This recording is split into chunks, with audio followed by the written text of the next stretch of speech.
Wisdom. It's an incredibly valuable asset. Some would say more precious than gold. It's attractive, appealing, admirable. Conversely, a lack of wisdom is the basis of immaturity, blind spots, and bad decisions. Wisdom. It can be gained over time, but it can't be rushed. But wisdom can be shared. That's precisely what we are here to do right now. Today, we are here to hack wisdom, to distill it, to understand it, and to process it. Why? To get better at life. Welcome to the main thing.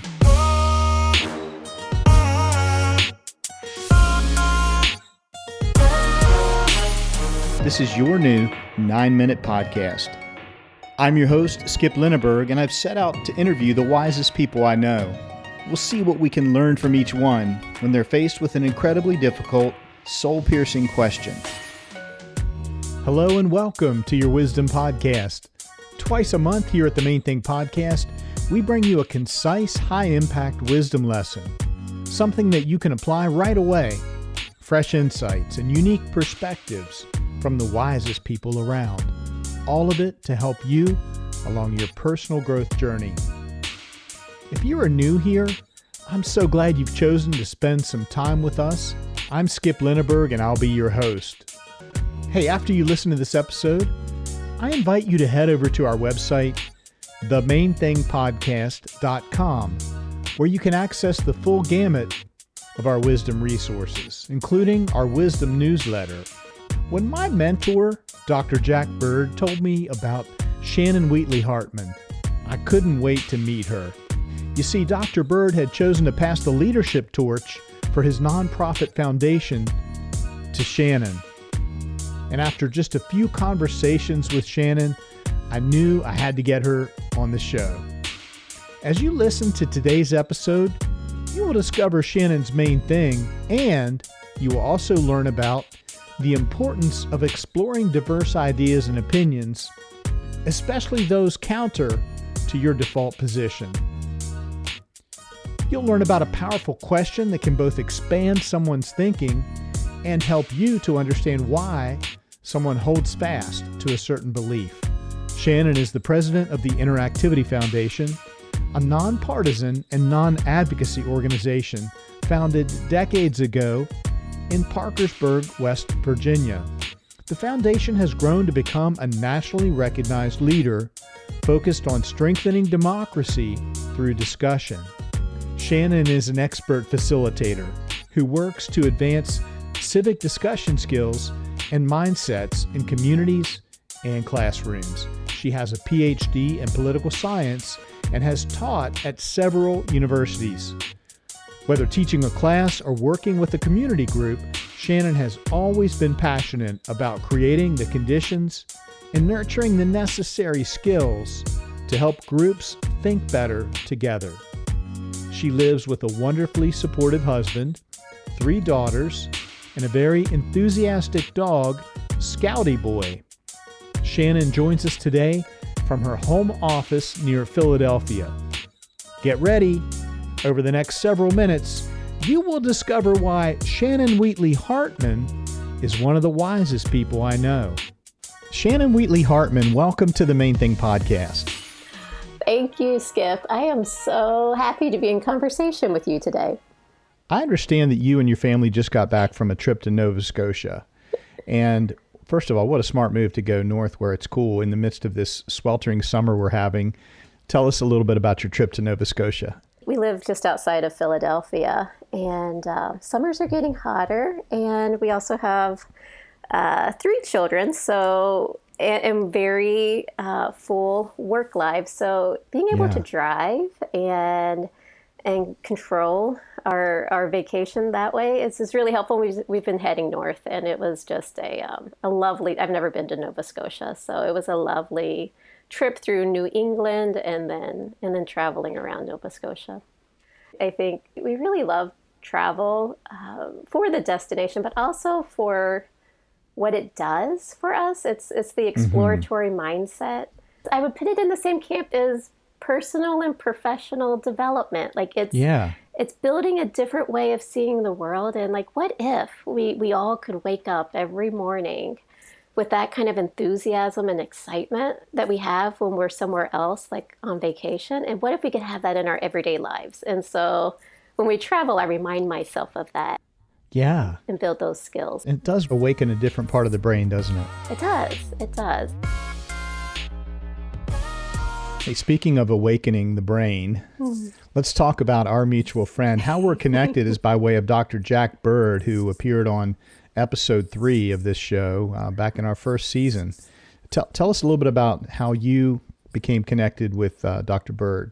Oh, wow. I could talk all day about Jack Byrd. He's one of my favorite people. I think most of my experience with Jack has been professionally through the Interactivity Foundation and working under his mentorship as president, and then working with him also as a colleague. I think what I've learned from Jack is lean into focusing on the person right in front of you. Like you can change somebody's life if you are fully present and actively listening and do whatever you need to do to support that person in that moment. And then everything else is a distraction. But in that moment, when you're with people, be with them and do what you can to be supportive. Mm-hmm. The Interactivity Foundation, tell us about it, with the work that you do and its mission. Our mission is to strengthen democracy through discussion.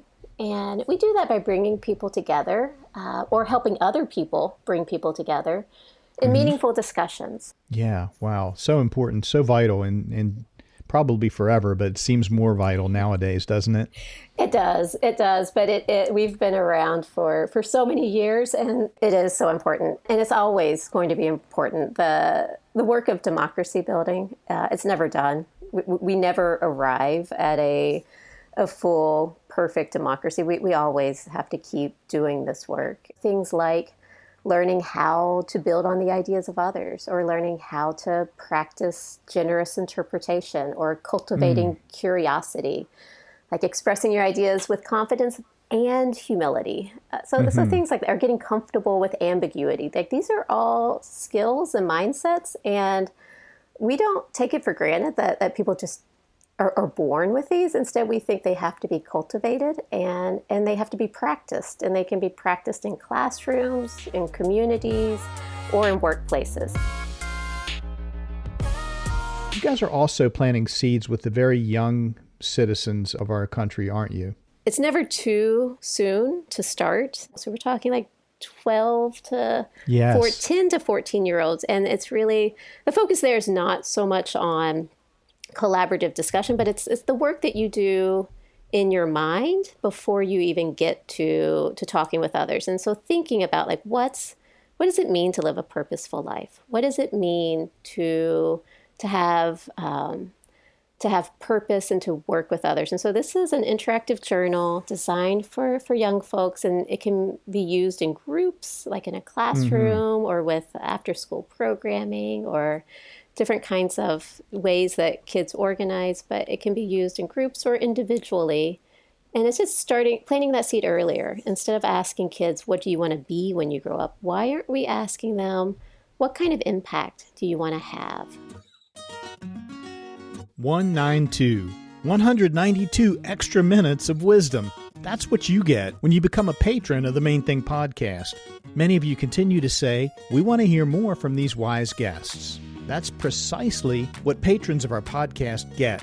Exclusive access to bonus episodes called The Whole Thing. These 30-minute special shows bring you a deeper dive into our guests' wisdom. Less editing, more laughter. Less time limits, more stories. Unlock those 192 extra minutes of wisdom for yourself for as little as $9 per month through the Patreon platform. And when you become a patron, you also get access to wisdom essays, behind-the-scenes glimpses, and access to special patron-only wisdom gatherings. Head over to patreon.com/themainthingpodcast. Go unlock your 192 extra minutes of wisdom. Shannon Wheatley Hartman, what's the main thing you've learned in your lifetime so far? Skip, the main thing I've learned so far is to be a builder. but not just any builder, to be a builder who's thoughtful, collaborative, and in my community or for my community. Yes. Be a builder. That is a fabulous nugget of wisdom. Shannon, would you take us inside that and explore all the meaning and nuance that I know you have packaged into that powerful 3-word phrase? So the first part is about thoughtful. And what I mean by that is don't keep building the same old structures. And I think this is where I know I've been talking about the exploratory mindset, but this is something different. This is the analytical mind. This is critical thinking. And I'd say I got to this part of that statement back when I was in academia. We're very trained to be analytical and practice our critical thinking skills. I think that when we're being thoughtful builders, we do have to critically analyze what's been done before and highlight those flaws, those concerns. However, you have to do the next thing, which is replace it with something else, something better, and building. Yeah. And it's so in many ways easy to tear down. It's so very hard to build up. And so being thoughtful is using those critical and analytical skills. And Shannon, that to me has a definite element of a growth mindset. Yeah? Yeah, absolutely. And not walking in the territory of scarcity thinking, but right. more growth and abundance. That's right. And I think that's the second part. The second part of that equation is being thoughtful, but also being collaborative. And I think that's what I think that's right. So one, collaborating with others. Like you can't build alone. If you're going to build anything meaningful, you have to build with others. So one, like that in many ways you have to put your ego aside. Resources are not scarce. Ideas are not scarce. So lean into collaborating with others, sharing that experience together, which, by the way, is fun and is an antidote to the loneliness crisis that I think this country is facing. And then it's also like when you're doing this with others and being really open and seeking out divergent thinking, difference of ideas, whatever you build is going to be so much more stable and so much more interesting because you have greater buy-in. You have a greater number of stakeholders invested in it. So build thoughtfully, but build with others. That's part one and part two. And then part three is you need to have purpose. Build for something. Build for your community, not just for yourself, not just for your in-group, but thinking about like for your community, like you're with others. And like as we talked about, you're with others to build something better than what you've had before. And so that's you can be that problem solver in your community and not waiting for somebody in DC or somebody somewhere else to solve those community issues. You can do it. Not waiting to be rescued. Right? Who wants to do that? Who wants to wait to be rescued? I think we can do it in all parts of our life, community, workplace, and at home, teaching our kids to build on the ideas of others instead of tearing them down. No, I love that example, applying it to parenting.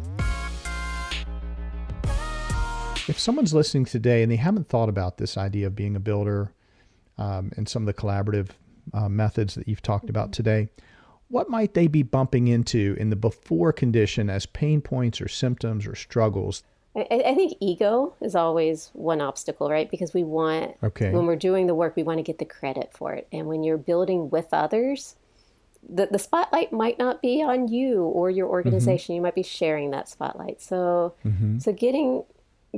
coming to terms with it's better to share the spotlight. And then I think fear is an obstacle for growth. And I do see building as growth. And I think the fear sometimes is fear to engage that which is different, fear of different ideas, fear of looking silly or not. Maybe even fear of change. Absolutely, right? So it's much more comfortable when I said you could be a builder, but many people just keep rebuilding that which is already built. And because it's there's a blueprint and then defending for that. it. And we have to protect it and defend it. Yes. And so, it's scary. It's scary to change, and change is slow. And innovation is often rejected the first several times around. So it all true. happens in stages. But maybe that leads to the third bit of the third strategy is patience, right? Like maybe people get frustrated by building with others and building something different. And so their impatience discourages them from doing it. I think when we're talking about especially big issues and people getting hurt, we want to fix it right away. And we also need to do that, not lose that sense of urgency, and think about how do we fix it in a way where more voices are in the conversation. We're fixing it long term and not a Band-Aid. And that's the slow bit of the process that I know is so frustrating for so many people. So kind of not dismissing that urgency, and while in tension with, we need to make sure we're doing it in a way that honors like a wider range of stakeholders and voices. Shannon, what's an action step that someone's listening now, they encountered something new, this new idea, be a builder. What's a small action step they could take today or tomorrow to get down that path a bit? My big word is engage. Engage with your own mind, but engage with others. So how do you engage and reach out? And don't just reach out to, the safe people. That's right. The known, the familiar. So reaching out to the unknown people, organizations, build up your own skills. Like all of us are a work in progress. And I'd say also asking questions, right? So asking questions, it just, instead of statements, more and more questions. It helps you ask yourself questions all day long, but ask others questions. Talk less, ask more questions. My favorite question, this will be old hat to you, but to me, something new I've learned in the last couple years, but tell me more about that. Yeah. An expander. Yeah. Could you tell me more about that? Yeah, absolutely. It just opens and expands and invites more communication, more learning. And I would also say, like, when you hear something that you don't like where does that idea come from? Like, what experiences inform that position? And it helps to humanize looking for the values, looking for the experiences in people versus looking, again, going this back and forth between that exploratory mindset and that curiosity about others versus the analytical and the, well, you're wrong, and let me tell you why you're wrong. Instead, it's, well, you're interesting. I don't see it that way. Can you tell me more? Yeah. Let me read it. I wrote this down. I would say, Shannon, where did that idea come from? Yeah. I want to understand that. Yeah. Okay, I wrote that down. I'm using that. Skip. Shannon, as we close out this wonderful conversation, I just want to ask you about something that you might be wanting to explore next. If you had a free Saturday next month, what might be something that you're going to dive into? My children and I, we love to bake. So, we love to check out new recipes and try that out. And one thing that we often do in the house is, I call it cooking down the kitchen. When the cupboard's starting to get too big and there's random things left in the refrigerator, I might spend a whole week where, or maybe even a couple of weeks, no new groceries are allowed in the house, and I have to cook down what's left in the kitchen. And it turns into some very experimental recipes. Some of our best meals have come out of cooking down the kitchen, but I'd also say that some not great meals have come into this. So it might be time to cook down the kitchen soon. Shannon, it's been a delight. It's been a pleasure. It's been a learning experience. And I just want to thank you. Thank you, Skip. Thank you so much. So long for now. Yes. Wow, that goes by incredibly fast, doesn't it? Time flies when you're hacking wisdom. I hope you're left wanting more. Sync up with us again next time on The Main Thing for 9 more minutes of wisdom.